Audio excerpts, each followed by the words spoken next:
Hello বন্ধুগণ, আমি তো আবার আশা করছি আপনাগুলোকে পিড়িতের আলাপ করার লেগে শুরু হইল আমার আজাইরা পেঁচাল।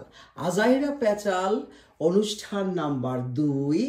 আচ্ছা, এদিকে জানি কি হইতাছে, মাই গো মা, ঝগড়া লাগলো কোত্থেকে? আসেন তো দেখি, আসে শুনি ওরা কি বলতেছে।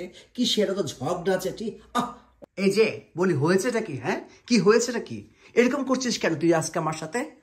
কি কি বললি? ছোট লোক? আমি ছোট লোক? তুই ছোট লোক? আমি ছোট লোক হতে যাবো কিসের জন্য? তুই ছোট লোক, ছোট লোক, ছোট লোক, অসহ্য জ্বালা যন্ত্রণা, অভদ্র কথাকার। কি বললি? কি বললি? তুই আমাকে অভদ্র বললি? কেন তুই আমাকে অভদ্র বললি? আমি তোকে কি, তুই অভদ্র? অভদ্র তো কি? অভদ্র? তুই অভদ্র, অসভ্য, ইতর বদমাইশ। তুই কি বলছিস আমাকে? বদমাশা বলবে? আমি আবার বদমাশি করলাম কোত্থেকে? তুই বদমাশা তো কি? এভাবে মানুষের কথা বলে কারোর সাথে? আশ্চর্য ব্যাপার।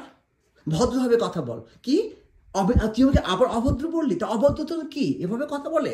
ভদ্রভাবে কথা বল, ভালোভাবে কথা শেখ। হ্যাঁ, আহা, তুমি আবার কোন ভদ্রের পিন্ডি গো? দেখ, মুখ সামলে কথা বল, মুখ সামলে কথা বল। তো বারবার আমি বারণ করে দিচ্ছি, বারবার আমি বারণ করছি, মুখ সামলে কথা বল। এভাবে আমার সাথে কথা বলিস না।